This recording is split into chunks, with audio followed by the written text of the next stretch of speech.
Hello friends and welcome to VMC. आज हम पढ़ने वाले हैं परसेंटेज, जो कि सीयूईटी से रिलेटेड है। तो हम लोग हमारी जो परसेंटेज की जो टॉपिक है वो हम लोग करेंगे इन 6 पार्ट्स। तो जो हम शुरू कर रहे हैं, फर्स्ट पार्ट जो हमारी होगी बेसिक्स।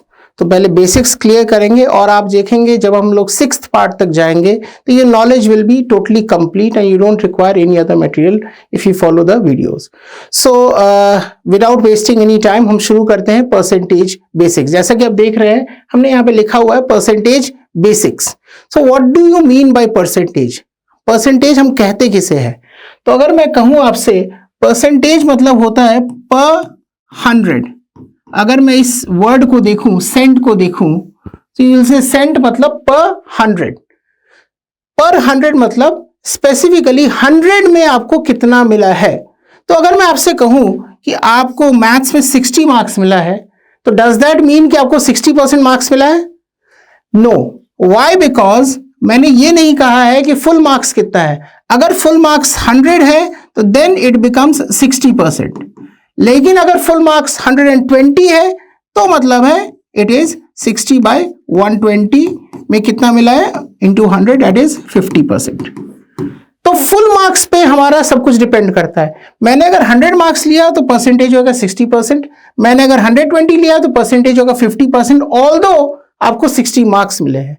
ये जो चीज है, जो डिनोमिनेटर है, इसको हम लोग कहते हैं बेस, कि किस बेस में आप ले रहे हैं, on what base you are taking the whole thing, that is what is meant by percentage. okay, जैसे मैंने लिखा भी है यहाँ पे, परसेंटेज मतलब पर 100। ओके, तो 100 की बात करें, सपोज कीजिए कि मैंने आपसे कहा कि 60 मार्क्स आउट ऑफ 120 आपको मिला है, तो you will say sir it is 50% although you get 60 marks. तो परसेंटेज रिप्रेजेंट करने के कई सारे तरीके हैं। ओके, मैं एक सिंपल सा क्वेश्चन देता हूं आपको, just to clear the basics. अब सपोज कीजिए आप एग्जाम दे रहे हैं, उस एग्जाम में आपको मिला है 14 सब्जेक्ट्स है, जिसमें आपको मिले हैं 40, 70 and 70 marks out of 80, 120 and 100 marks. जैसे कि आप देख रहे हैं सब्जेक्ट्स जो है वो 3 सब्जेक्ट्स हैं, फुल मार्क्स सबके अलग अलग हैं, आपको मार्क्स मिला है 40, 70 एंड 70। तो ओवरऑल परसेंटेज अगर आपसे कोई पूछेगा तो कितना मिला है, तो आप करेंगे किस तरह से करेंगे? आप देखेंगे टोटल, आपको टोटल मार्क्स कितना है, it is 80 plus 120 plus 100, that is equal to 300। Okay, और आपको मार्क्स मिले हैं 40, 70 एंड 70, यानी कि टोटल हो गए 180। तो 180 मिला है आपको 300 में, विच ट्रांसलेट्स टू 60%। राइट? तो ऐसा हो सकता है क्वेश्चंस में कि हर बार बेस डिफरेंट हो। आपको सिर्फ हमेशा ध्यान रखना है परसेंटेज में कि 100 के रिस्पेक्ट में क्या वैल्यू आ रही है, वो ही वैल्यू होगी आपकी परसेंटेज। इस बात को हमेशा ध्यान रखना है। ओके, सो जैसे मैंने आपसे कहा है कि how to convert percentage to fractions, कैसे हम परसेंटेज को फ्रैक्शंस में कन्वर्ट करते हैं, and vice versa also. So convert percentage to fractions हम क्या करते हैं, जैसे मान लो अगर 60% है तो हम फ्रैक्शंस में कैसे कन्वर्ट करेंगे? हम इसे कहेंगे 60/100 which is equal to 3/5। Okay, ऐसे कई सारे परसेंटेज वैल्यूज होंगे।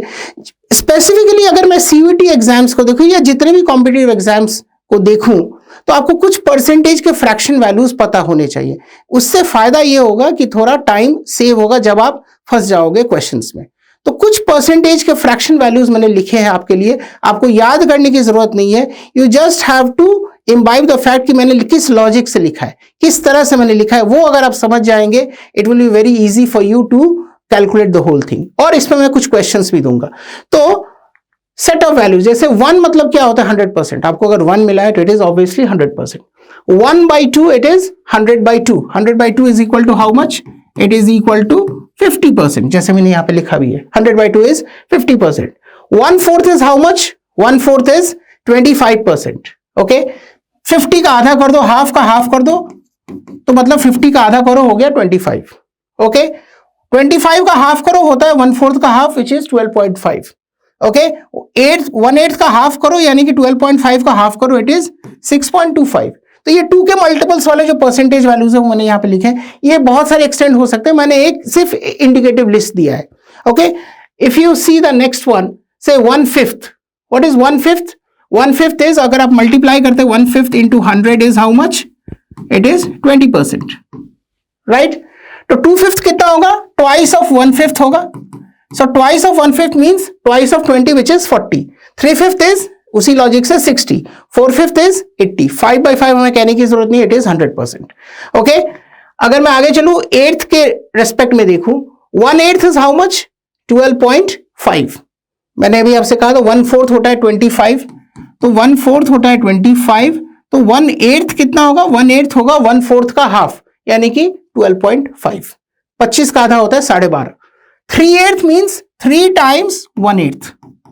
सो 3 टाइम्स 1/8 मतलब 3 टाइम्स 12.5। थोड़ा फास्ट मल्टीप्लीकेशन करें तो 12 into 3 is 36, 0.5 into 3 is 1.5, 36 plus 1.5 is 37.5।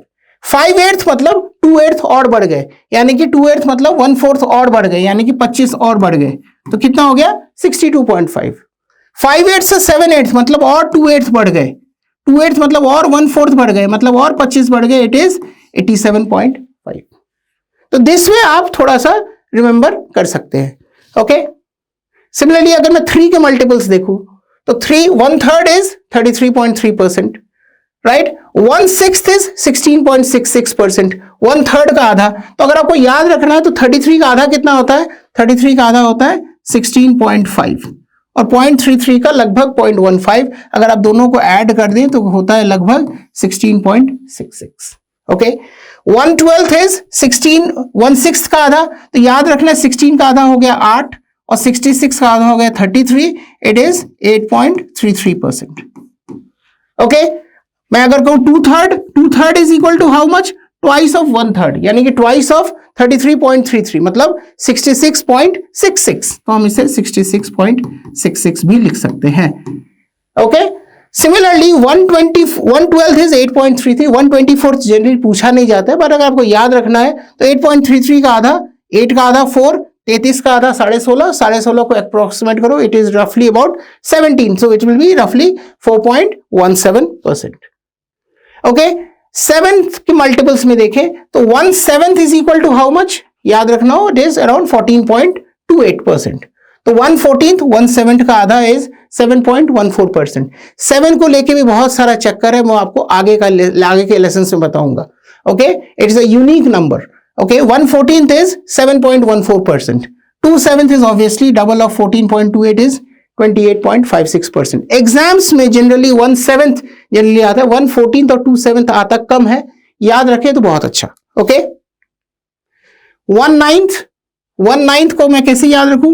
1/3 of 1/3 is 1/9, तो 1/3 मुझे पता है 33.33 होता है, तो 33.33 का 1/3 कितना होता है?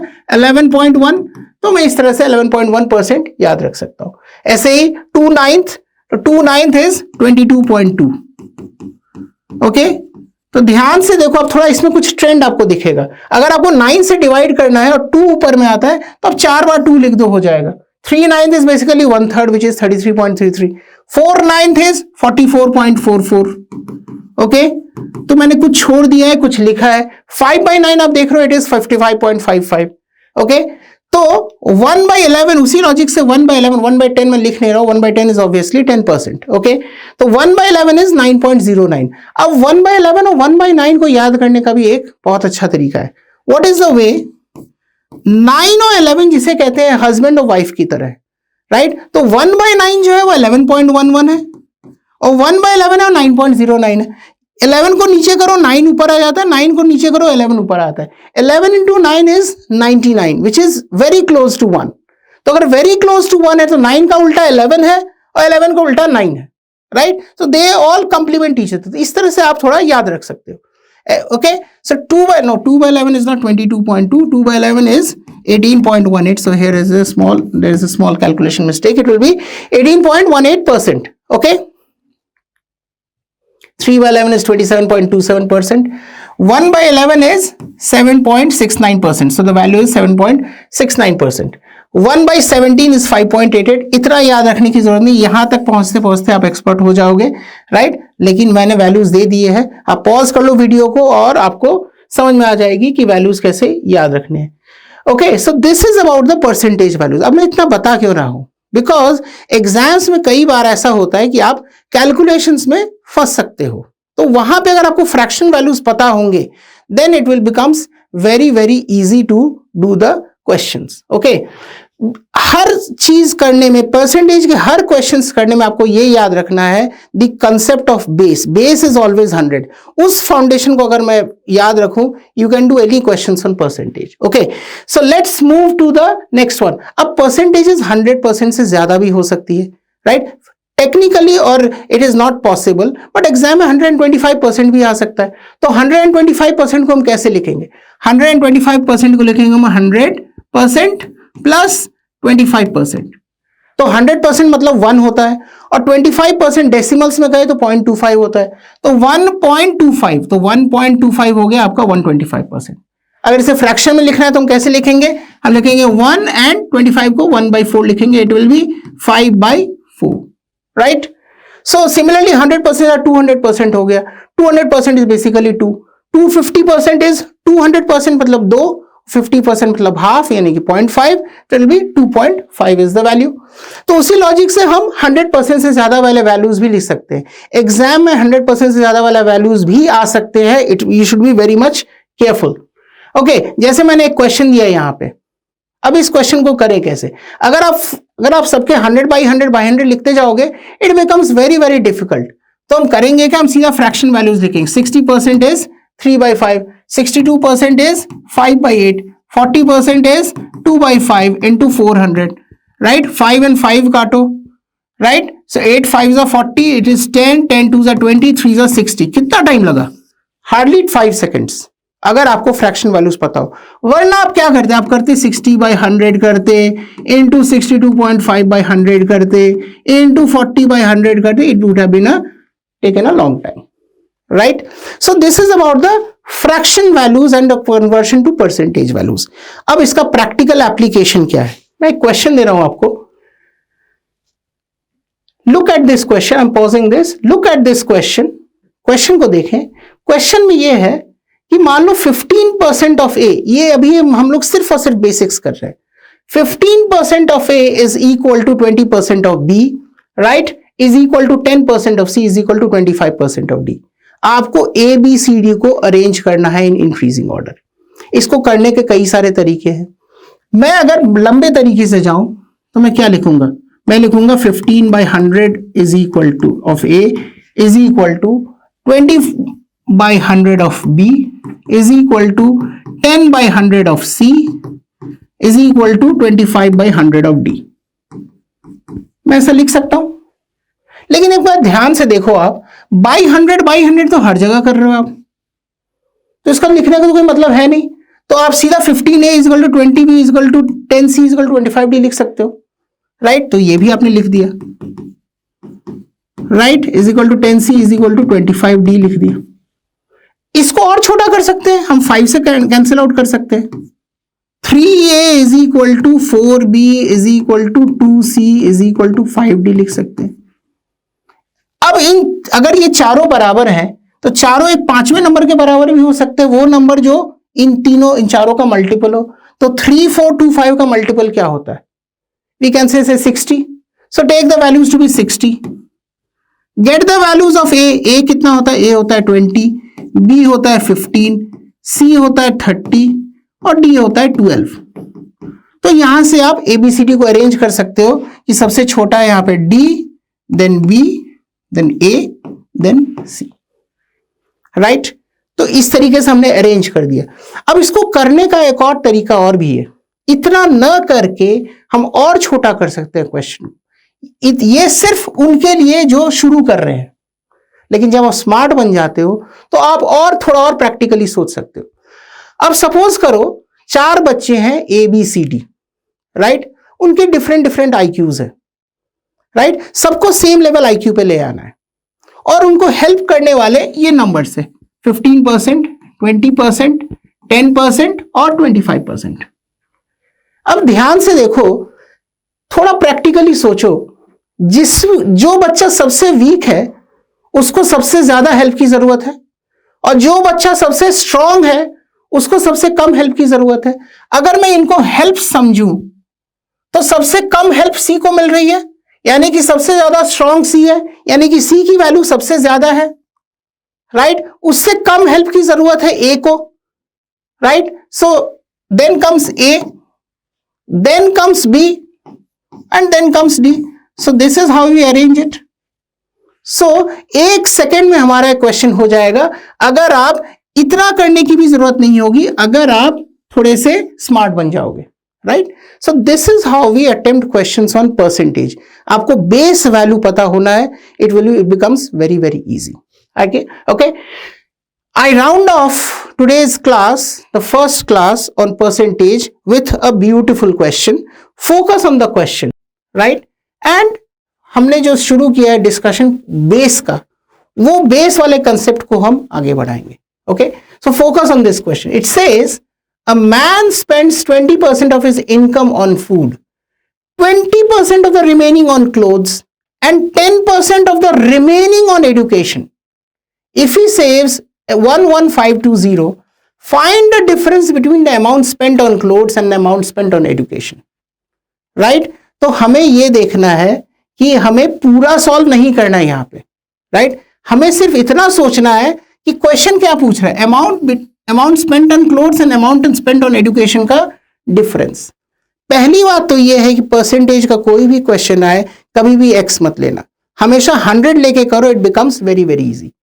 तो मैं कहता हूं, मान लो उसकी इनकम है 100 रुपए, तो वो फूड पे खर्च करता है 20 रुपीज, तो बचता कितना उसका 80।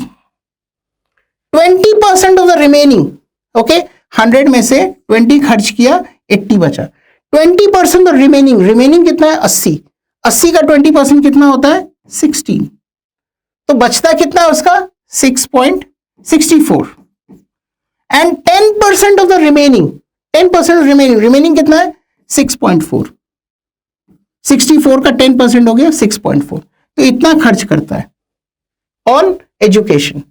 इफ ही सेव्स 11520, तो डीज 16 और 6.4 कितना हो गया, it is 36, 42.4, it is 57.6 is the savings, right. तो 57.6 इज द सेविंग्स, राइट।